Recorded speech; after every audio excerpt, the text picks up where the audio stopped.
গায়ের জোরে বিচারপতি ঘুষেরই কারবার। হাত লাগান ঠিক কিনা? সমাজেতে অসহমতি বলবো কত আর, ওরে গায়ের জোরে বিচারপতি ঘুষেরই কারবার। টাকার লাগি গরিব দুঃখী বিচার নাহি পায়, আমাদের কপালেতে শান্তি বুঝি নাই। এখন আপনারা বলেন সুদ ঘুষ কি হালাল না হারাম? আল্লাহ বলেন ওয়াতাওয়াসাবিল হক, তুমি হকের উপরে চলো।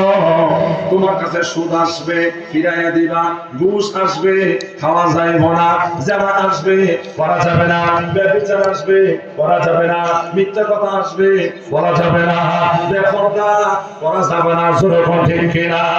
নামাজ যেমন ফরজ, রোজা যেমন ফরজ, পর্দাও তেমন ফরজ। জোরে কোন ঠিক কিনা? বর্তমান যুগের মধ্যে পর্দার ওয়াজ আর সুদের ওয়াজ আর নাই। জোরে কোন ঠিক কিনা? আগের হুজুরা বড় বড় কথা হইতো, সুদের কথা কইতো, হইতো কি না? কত গালি দিত, তারা মুখ সত্য কথা কথা ঠিক কিনা? মানে হারা কি হয়েছে না, তারা মুখ ধরেছে, তারা বন্ধু হারা কথা, তারা লোক আছে ওই যে বুড়ে লেনা আছে আল্লাহকে কথা কোনো। যেরকম ঠিক কিনা? এগুলো হলো স্বার্থবাদী, এগুলো হলো ইসলামের দুশ্মন, এগুলো হলো বিশ্ব আন্তর্জাতিক